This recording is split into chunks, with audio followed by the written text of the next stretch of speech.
afternoon, everyone. Am I audible to all of you?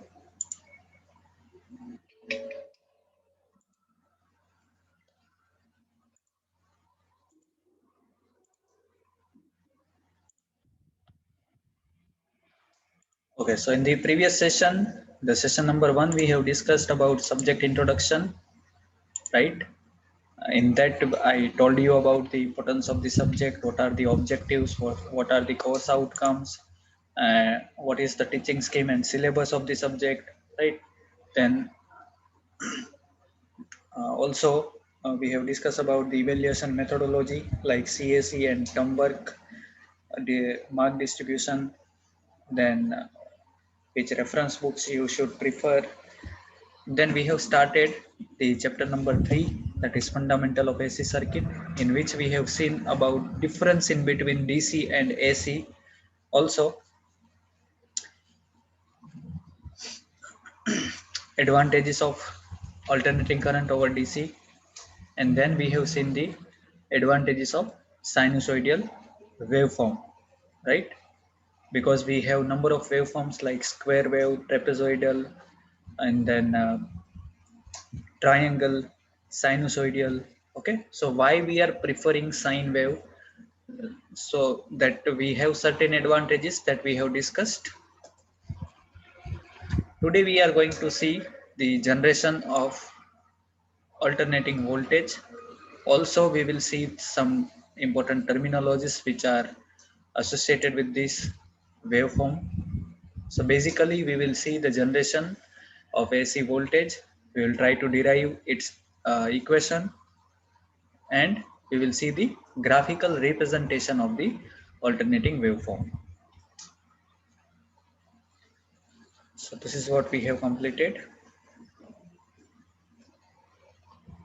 These are certain alternating waveforms, and here is the advantages. So let me just I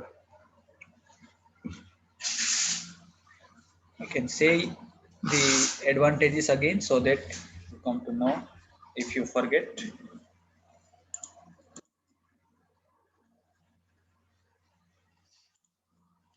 So mathematically, it is very easy to write the equations for purely sine waveform. Then any other type of waveform can be resolved into a series of sine or cosine wave of fundamental and higher frequency. Fundamental means, if we talk about India, then our fundamental frequency is 50 hertz. Okay.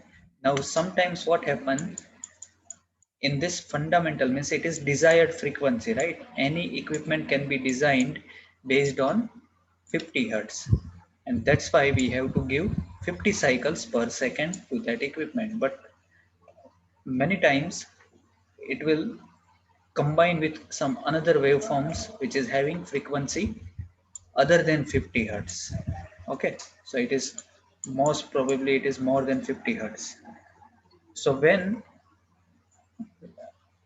we can resolve uh, fundamental from the higher frequency, okay, because sum of all these wave gives the original waveforms. So sinusoidal waveform is basic to the all alternating waveforms. So this is one of the advantage. Then the sine waves are the only wave which can pass through linear circuit, which is containing resistance, inductance and capacitance without any distortion. The integration and derivative of sine function is again sinusoidal function. Means if you are doing the mathematical, like the integration and derivation, okay, if you are doing this mathematical operation on the sine function, then output is also sine wave. It produces less interference on telephone lines. So these are certain advantages that due to this we are going to concentrate on sinusoidal waveform. So the very first question is how to generate or how to obtain this sine wave or sine function. Okay. So here is the generation of alternating voltage. Generation of alternating voltage by rotating. So see, we have two different ways to generate alternating voltage. First one is this one. Okay, where here it is written by rotating coil within the stationary magnetic field. Okay, so this is my first way, by rotating coil within stationary magnetic field. And if we see second one, okay, then here it is written by rotating magnetic field within stationary coil. So what is the difference in between these two? Let us try to understand. First of all, if you want to generate alternating voltage, then you require one coil, and one magnet. Okay, one coil and one magnet. Then the relative speed in between coil and magnetic field. Relative speed in between coil and magnetic field. So how we are getting the relative speed? In order to get relative speed in between coil and magnetic field, at a time one should be stationary and one should be in rotating motion. Clear? So if you see our case number 1, here rotating coil, that means this part is rotating. This is coil, rectangle coil. Okay, this is rectangle coil within the stationary magnetic field. That means this is my magnet. If you see, it is having N pole and S pole, and the radial magnetic field is produced in between these two, and which is not rotating. Okay, so coil is rotating, but field is stationary. So when one thing is stationary and other one is rotating, definitely you will get the relative motion in between these two. If both are rotating in the same direction, then what happens? Relative speed will be zero if the speed of both field and coil is same, right? So we do not want this type of condition.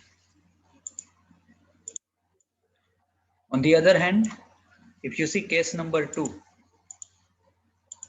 this is my case number 2, in which magnetic field is rotating, but over here you can see magnetic field is steady or stationary, but here field is rotating. That means coil should be in fixed. Coil should be in stationary or fixed. So here you can see the stationary coil is there. Where is coil over here? You can see this round. Okay, this is coil. Coil means conductor, current carrying part. Coil means what? Conductor. Okay,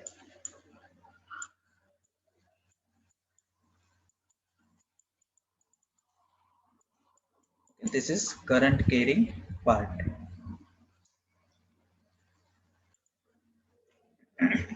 So in this case, this is my rotor, means which is magnet, which is having N and S pole.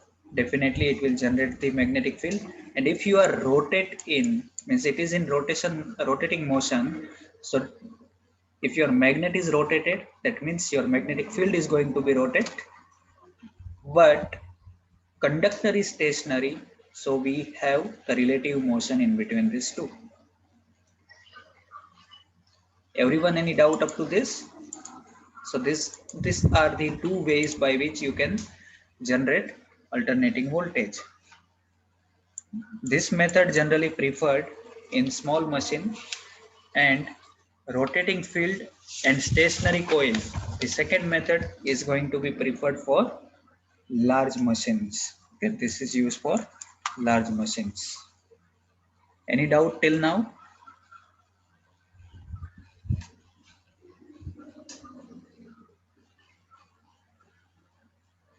Anyone?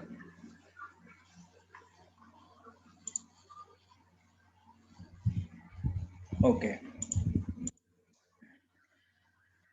Now, see, basically this generation is, or this generator is, can we say this is AC generator?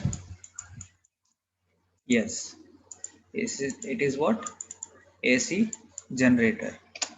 And this generator is basically works on this principle. All of you have to remember this principle, Faraday's law of electromagnetic induction. So my AC generator will work on this Faraday's law of electromagnetic induction.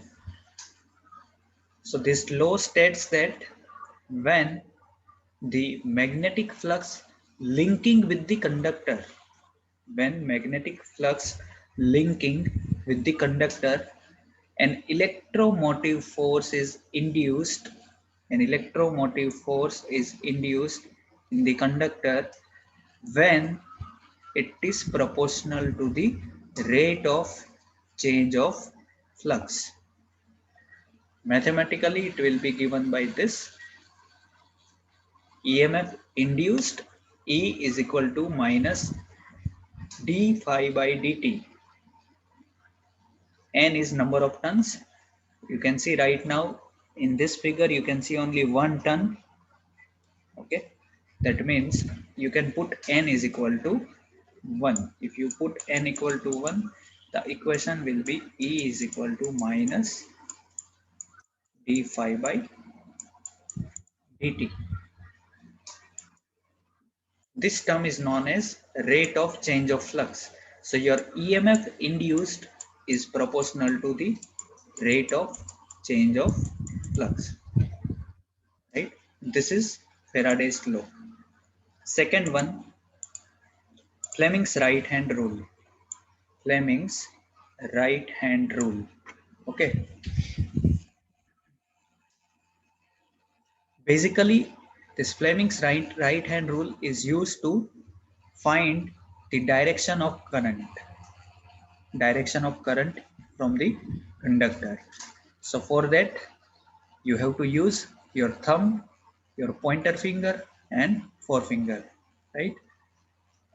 You have to place all these three, means thumb, first pointer finger, and the forefinger at 90 degree with respect to each other. Okay, then your thumb will indicate direction of force, thumb will indicate direction of force, pointer finger will indicate direction of field, and the forefinger will indicate the direction of current. So this is direction of current, direction of field, and direction of force. We will see, I will show you one video. In that you can you will understand that how we can apply the Fleming's right hand rule, okay, in order to find the direction of current. So basically you have to remember both this thing now. So we are going to use this Faraday's law of electromagnetic induction in order to find the output, or in order to generate the alternating voltage. Okay.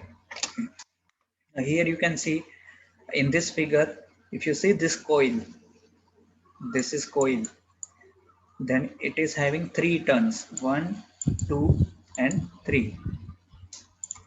So N is equal to 3. Okay.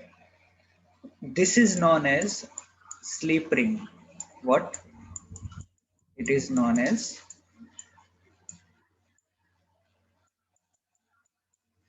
slip ring. Okay. This is known as brush. What is the role of this slip ring and brush? That once you will see that video, you will understand that why we are using this slip ring. This is used for the external connection. This is my external connection. Now, so let us try to understand the generation of voltage. So here I am taking different position of the coil, because we know that coil is rotating. Coil is rotating and field is stationary. Remember this. In this case, field is stationary. Okay. So this is magnet N pole. On this side it is S pole, and you can see these lines. Horizontal lines are field lines, magnetic field lines. Okay. And here is the conductor. Here is the rectangle coil. You can assume that here it is 1 turn only. Okay. Now you are standing at 0. You are at this 0. At this position, the plane of coil is vertical. Plane of coil is vertical to the magnetic field lines. So you can see the field lines is horizontal and the plane of coil is perpendicular to this. Can you see it?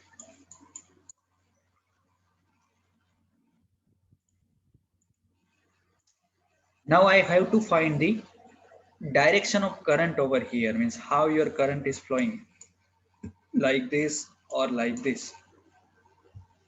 So let me show you, let me play one video. Okay, you have to see video till the end so that you will get the clear idea of the this Fleming's right hand rule.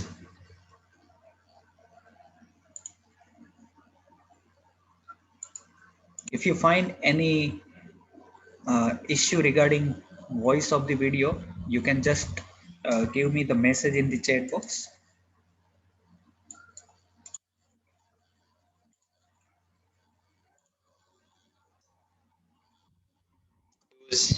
Very hot steam that blows over the turbines and spins it. Or maybe we can use the energy of the falling water. Or another example could be we fit these inside giant windmills and let the wind do the giant turbine. Well, the technology is based on electromagnetic induction, discovered by Michael Faraday more than 200 years ago. The basic idea is that if you take a wire and move it up or down inside a magnetic field, it induces an electric current. So all we have to do is attach a coil of wire to these giant turbines and place them inside a magnetic field. As the turbine rotates, the coil starts rotating and the wires start moving up and down inside the magnetic field. That produces the electric current.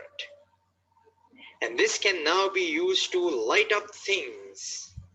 These devices are called electric generators. They convert spinning or mechanical energy into electrical energy. So let's look at them in detail now.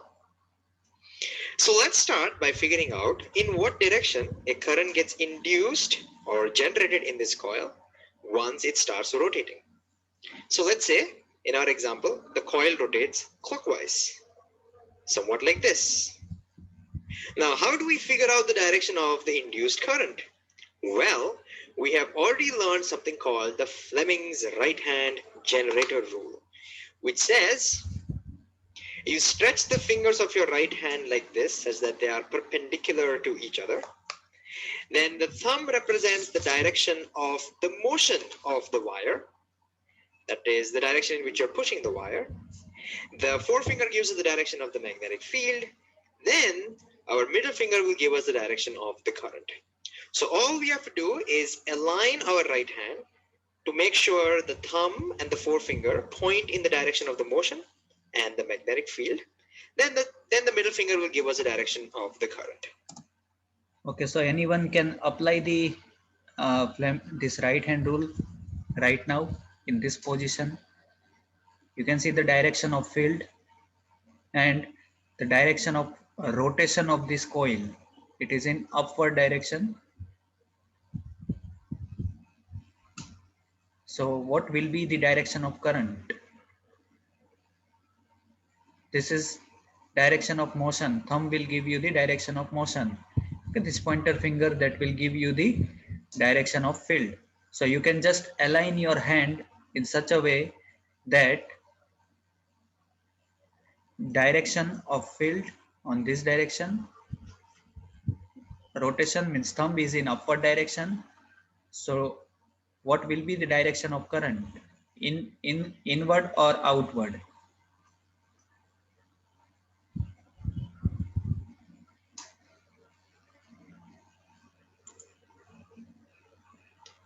Let So us let's see then. use our right hand rule on the pink wire that is going upwards, as you can see, and on the blue wire that is moving downwards. So it'll be a great idea if you can first see whether you can try it yourself. So go ahead and use your right hand and see if you can figure out the direction of the current in the pink and the blue wire. Okay, so who is going to tell me what is the direction of current on pink wire and what is the direction of current on blue wire?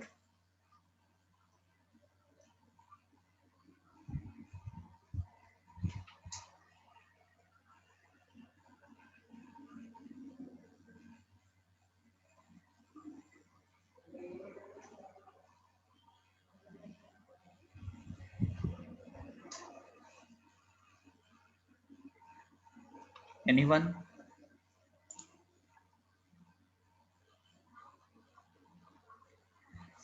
All of you, are you there?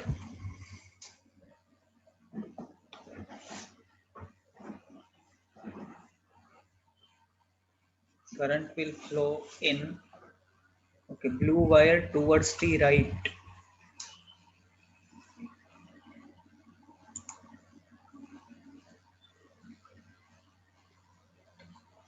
Okay, now let us see again. Okay, now you can have the idea. All right, if you've done it, let's first start with the pink wire. Because the pink wire is going up, the thumb should be pointing upwards. The magnetic field is to the right, so the forefinger should be pointing to the right. And so if we align our fingers that way, it will look like this. Since the middle finger is pointing inwards, this means the current in the pink wire must be inwards. Similarly, for the blue wire is moving downwards. So the thumb will be pointing down, the forefinger will still be pointing to the right. And so if we arrange our right hand over here, it will look like this. The middle finger is pointing out of the screen. Got it? How we have to find the direction of current?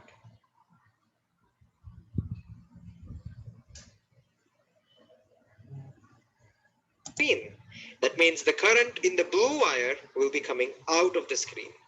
So what we have seen is if a wire is moving upwards over here, then the current will be into the screen. And if the wire is moving downwards, then the current will be out of the screen. Remember this will be important. So now let's get rid of the hands and put arrow marks to indicate the current. And now we can guess what direction the current will be in the rest of the wires. Since the current has to flow from the pink to the blue, we can say that the current has to move here like this. And then the current has to move here this way. It goes out. It goes to that external circuit, maybe where there is a bulb. We'll look at that later. Then the current comes back like this and it flows in this way. And the current continues to flow like this as the coil keeps rotating.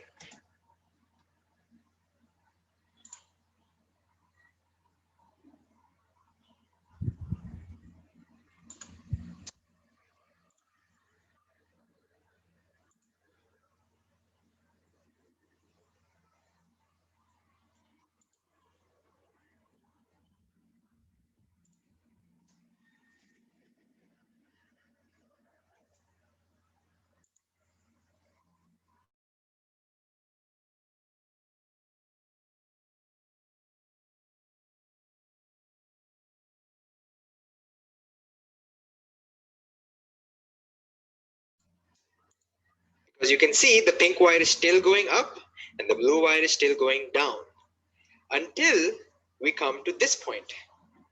Because now the pink wire starts moving downwards and now the blue wire starts moving upwards. Can you see that? Again, if I go back and come back again, notice the pink wire is coming down and the blue wire is going up.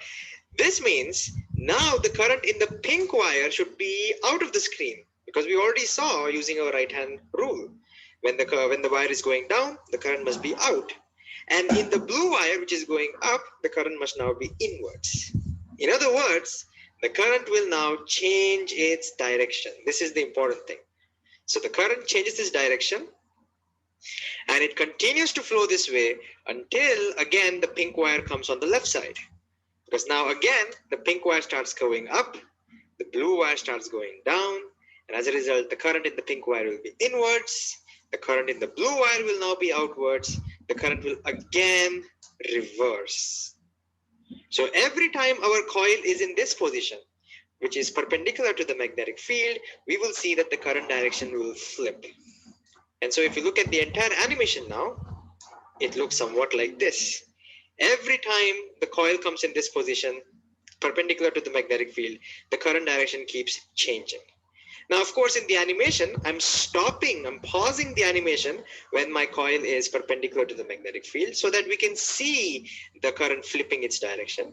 But of course, in reality, the coil will be pushed continuously. There will be no stopping. There will be no jerking motion like we are seeing over here. Now, the next question we might have is, how do we connect this coil to an external circuit, like say to a bulb?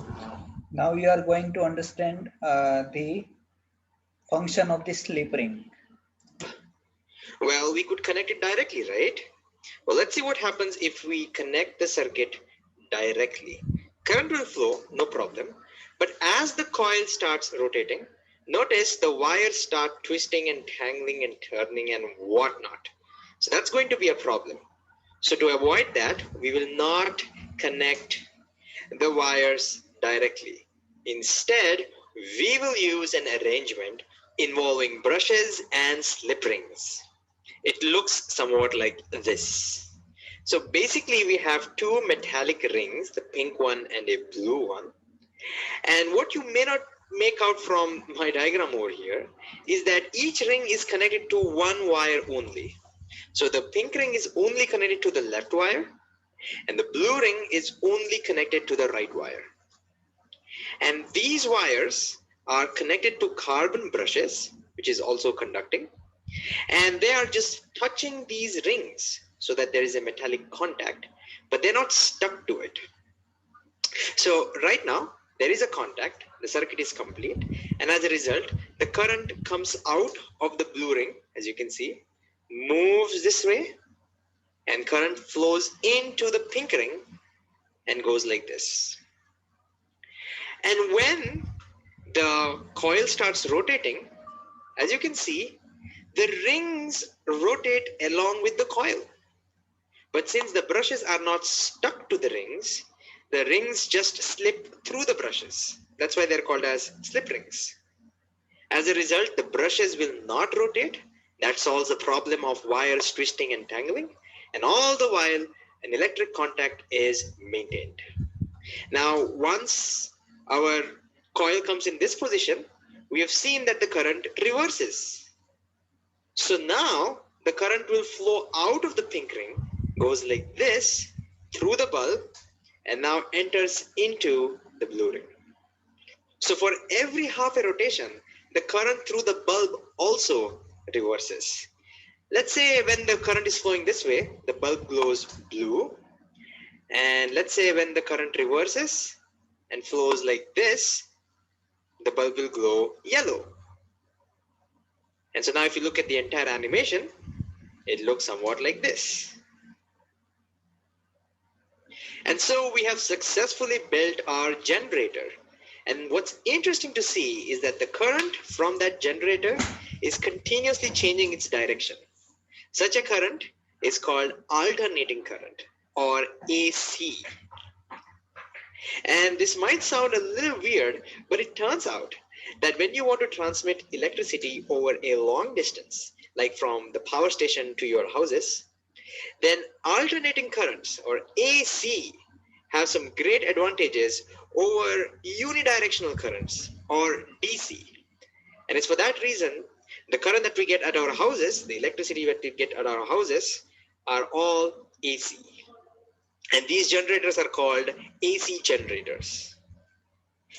You need is that these brushes to continuously keep changing.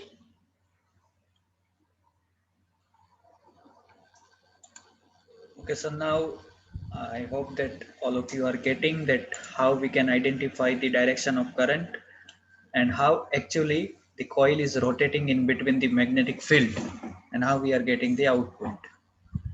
So first of all, tell me, is there any doubt up to this?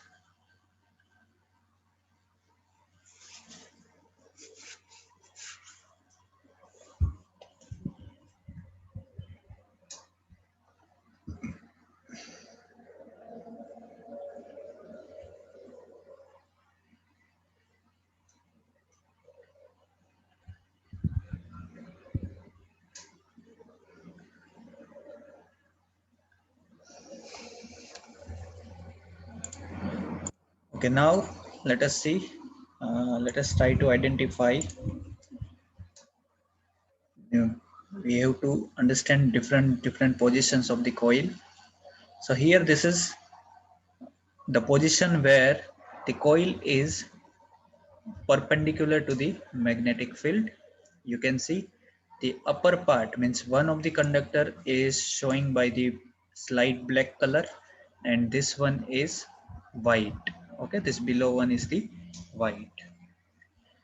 Now, as per Faraday's law, that flux, when the magnetic flux linking with the conductor, then an electromotive force is induced in the conductor which is proportional to rate of change of flux linkage.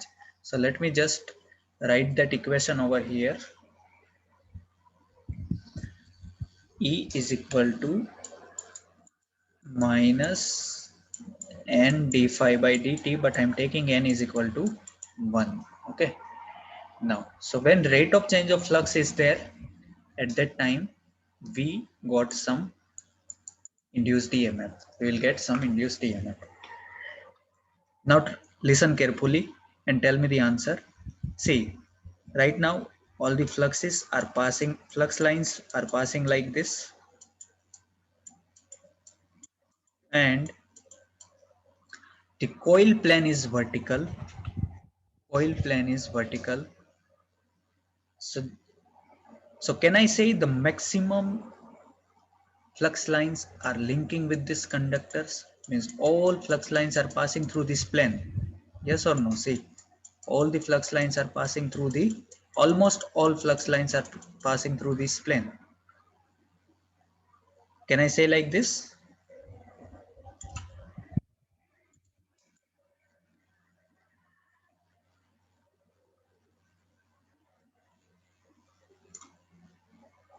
Can I repeat it?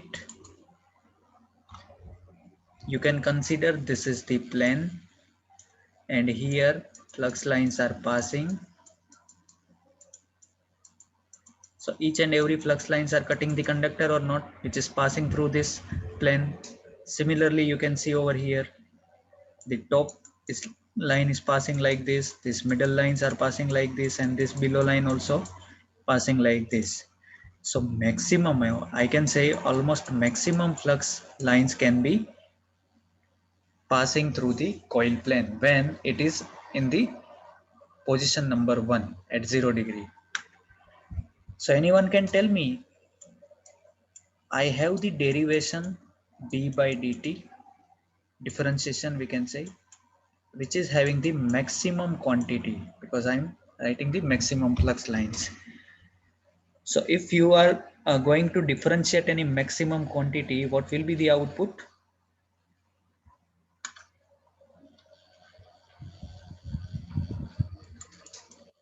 Is it minimum?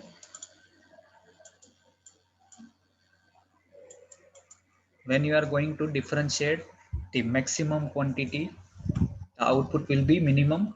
So what it means, maximum flux lines are passing through this plane, but momentarily there is no rate of change of flux. And if no rate of change of flux, then we can say the EMF induced according to Faraday's law of electromagnetic induction is zero. And that's why you can see over here there is no EMF induced. Okay, let me take the second one. So after some time,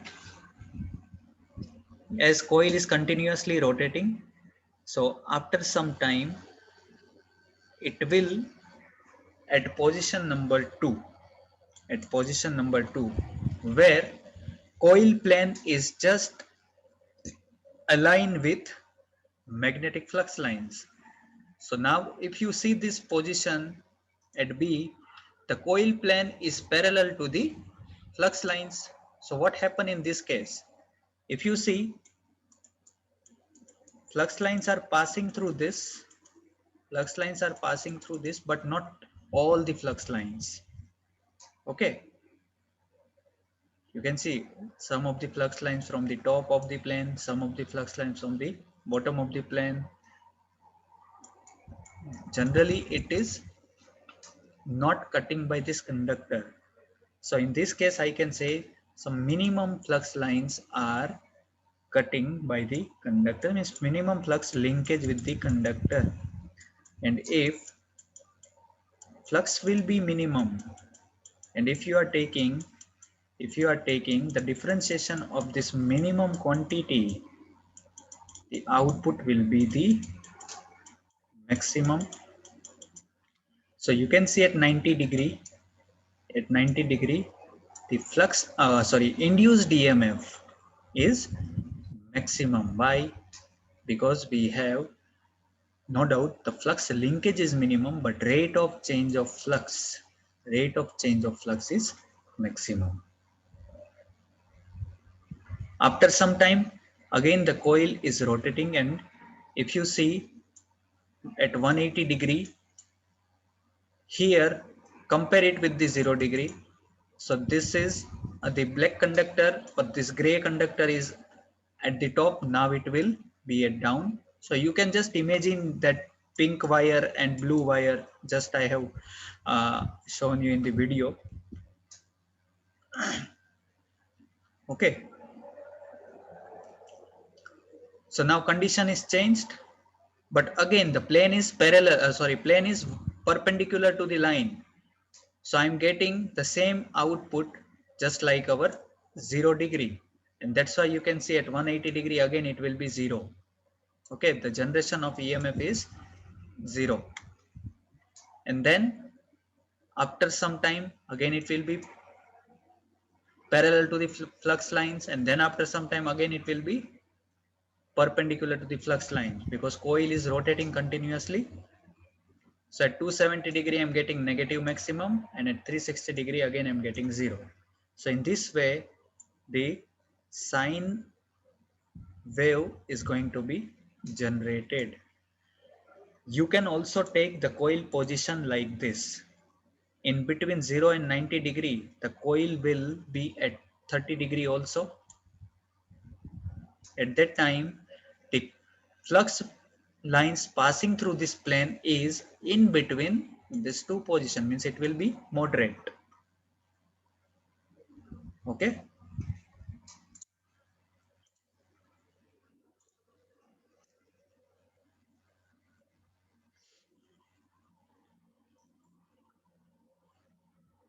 Okay, now at least give me the response in the chat box.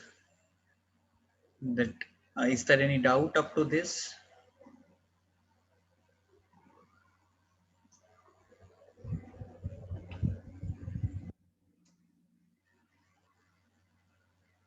No, so it is clear to all of you, right? Good.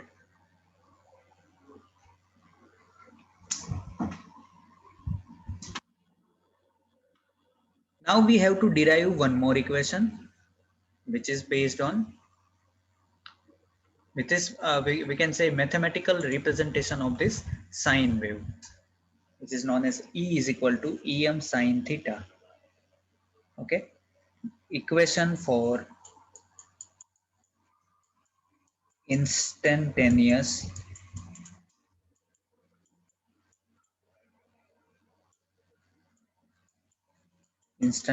value of voltage. Okay, instantaneous value of voltage. Why? Because if you put different values of theta in this equation, you will get different values. Like if I'm putting theta equal to 0, what you are getting? Sine 0 is 0. So E is equal to 0. That means at 0 degree, the output is 0. If I'm putting theta equal to 90 degree, sine 90 is 1. So E is equal to EM. EM is the maximum value. So you are getting the maximum value. Similarly, if you take theta equal to 30 degree, okay, then sine 30 is 0.5. So I'm getting E is equal to half than the maximum. So somewhere over here. Okay. So in this way, for different values of this angle, you can find different value. And if you put all the values, okay, you will get the shape of waveform like this, which is known as sine wave. Okay, so I hope all of you understood up to this point.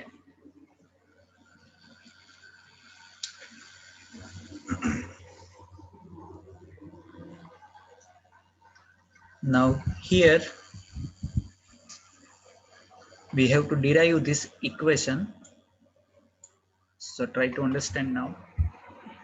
Say at any instant t, the coil rotates through an angle theta equal to omega t. So if you see this figure here, this is my reference axis. So previously at t equal to 0, let us say I'm taking this instant at t equal to 0,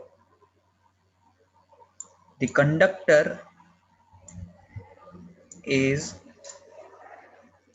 at this place. Okay, conductor is at this place like this. And but as we have discussed, this coil or conductor or coil is continuously rotating, and it is having the speed omega. Omega is what? Angular velocity. Okay, omega is angular velocity.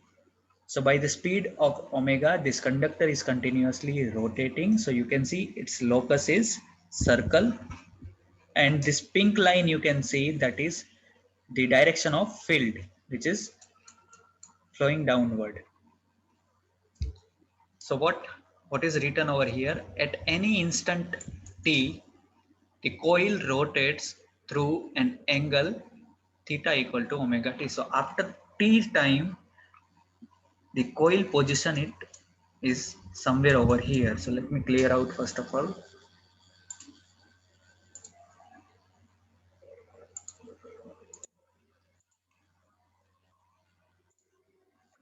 Okay, so after at instant t, coil rotates through angle theta. So you can see here it will make the angle theta with respect to x.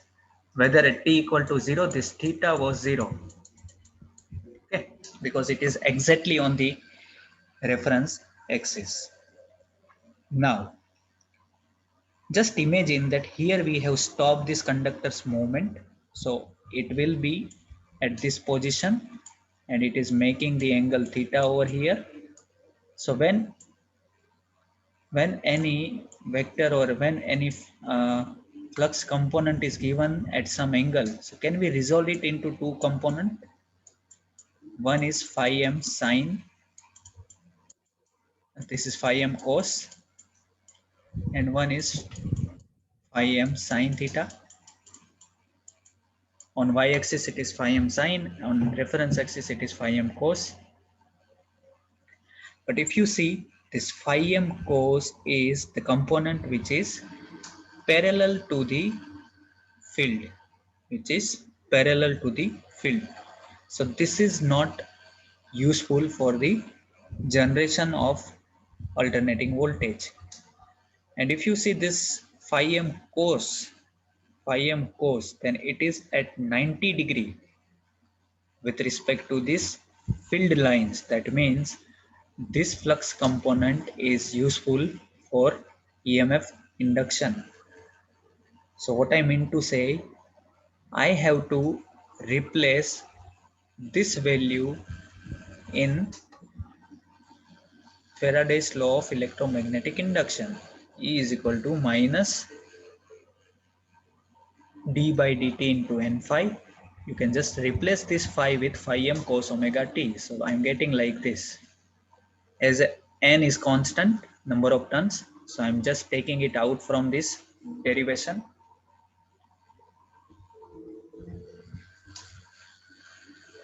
Flux phi is also constant. So what I'm getting now, E is equal to minus n phi m d by dt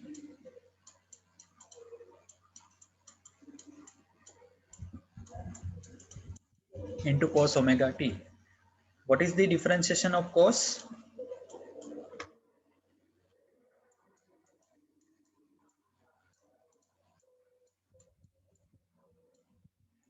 Differentiation of cos is minus sine. Okay, so I can write minus sine omega t, but differentiation is with respect to t, and here it is given omega into t. So I have to write like this into omega. So finally what I'm getting, n phi m omega into sine omega t. Got it? So this is what I'm getting. E is equal to omega n into phi m into sine omega t, where you can replace this value by maximum value, and you can also replace this omega t with theta, because if you see this figure, then here it is mentioned that theta equal to omega t. Okay,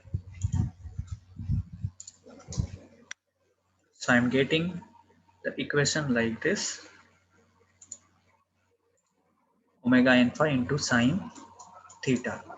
Now as I told you, if you can put any value of theta over here, then accordingly you will get your output E. If I put theta equal to 0 or 180, then sine theta will be 0.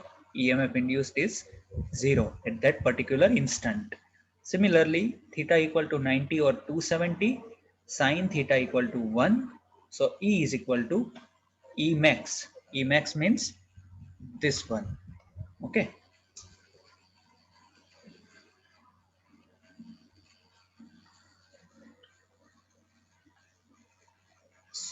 So if you just replace it with E equal to E max or EM sine theta, then it will look like the same equation as I told you in this slide, EM sine theta. So this is known as instantaneous value of EMF or instantaneous value of voltage.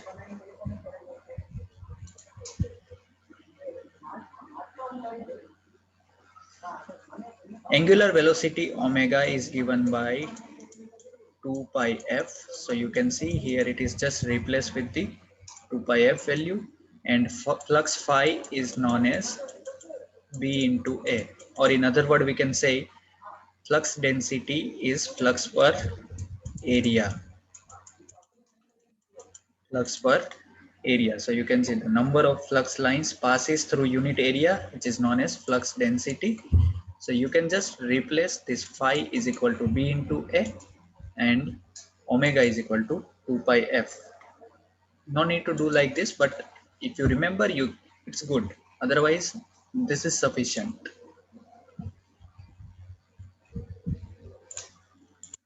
Okay, now let me show you one more video so that will show you the combine means graphical representation along with the coil rotation. So it will be more clear to all of you.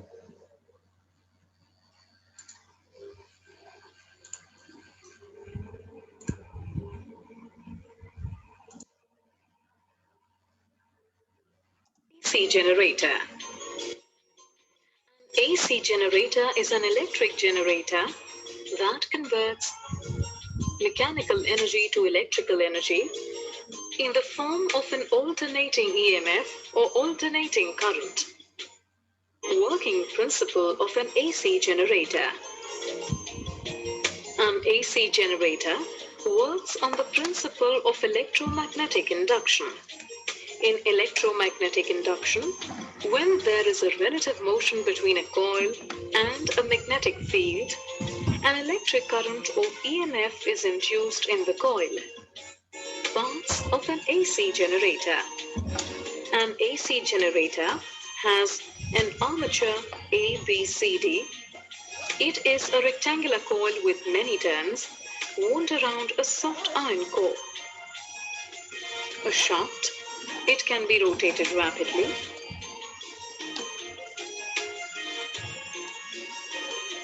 A field magnet. It may be a strong permanent magnet with concave poles. Two slip rings S1 and S2. These are connected to the armature and thus rotate with it. Two brushes B1 and B2. They provide electrical contact with the slip rings and a load, which may be a galvanometer as shown. Working of an AC generator. When the armature rotates between the poles of the field magnet, the magnetic flux linked with the armature changes continuously. As a result, an EMF is induced in the armature. This in turn produces an electric current through the armature and the galvanometer and through the slip rings and the brushes.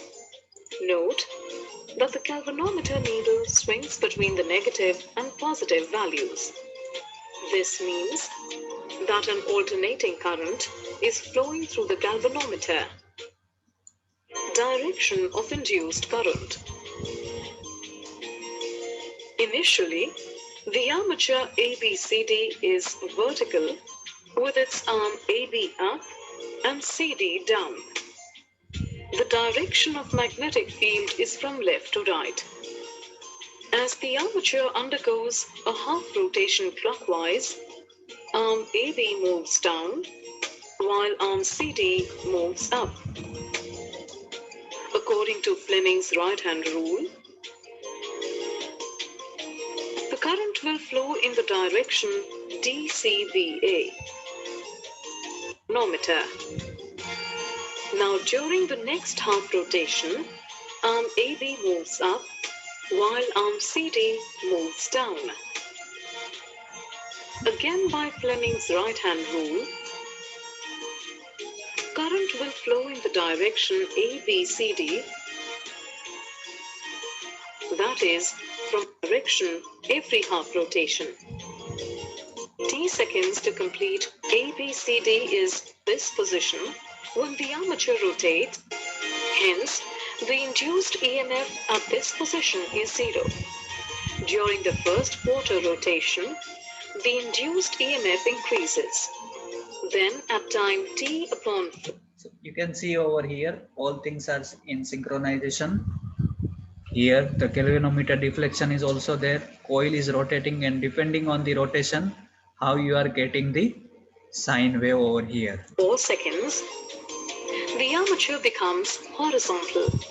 At this position, the rate of change of magnetic flux momentarily attains the maximum value. Therefore, the induced EMF at this position is maximum. During the second quarter rotation, the induced EMF decreases. Then at time t/2, the armature again becomes vertical and therefore the induced EMF is zero. During the third quarter rotation, the induced EMF increases but has an opposite polarity as compared to that of the first half rotation. At time 3t/4 seconds, the induced EMF attains its maximum negative value. During the fourth quarter rotation, the induced EMF decreases and becomes zero momentarily at time t seconds as the armature is vertical once again. So the magnitude of the induced EMF is sinusoidal. In this module you have learned an AC generator is an electric generator that converts mechanical energy into electrical energy in the form of voltage. Okay, so in this way you can see the graphical representation of sine wave. Now next time we will see about the different terminologies which are related with the sine wave. Okay, so what today we have completed? We have seen all about the generation of alternating voltage, Faraday's law of electromagnetic induction and Fleming's right hand rule. What are the different methods to generate the alternating voltage? And then we have seen the graphical representation of sine wave as well as the derivation of this instantaneous value of voltage. Okay. Now, if you have any doubt, you can ask your query into the chat box.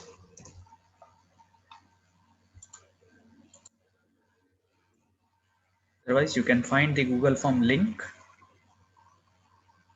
Please select the division carefully.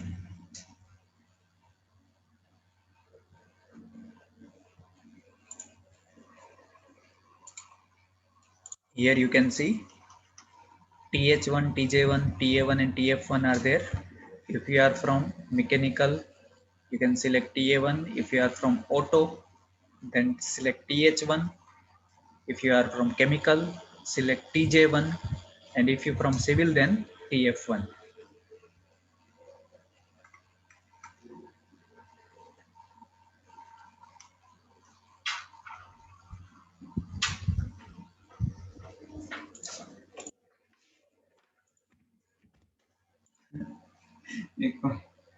UP वाले को जाना है. Hello, sir. Hello, Yes. sir. In the form, I by mistake forgot to write digit. It is 9200010109. I have forgot to write 10. Okay. Have you write last digit of your enrollment number? Yes, sir. I have written last 4 digits of my enrollment. Okay. Okay, then it's fine. Okay, sir. Thank you, sir. Sir, we can leave. Yes, those who have completed, submitted the response successfully, they can leave.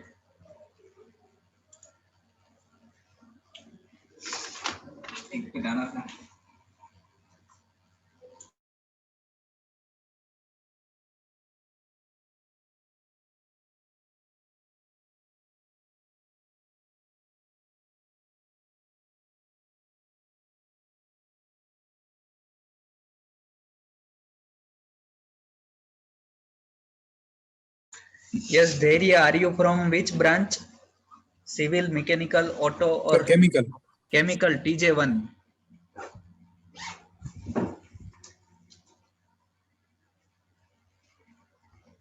For chemical, you have to select TJ1.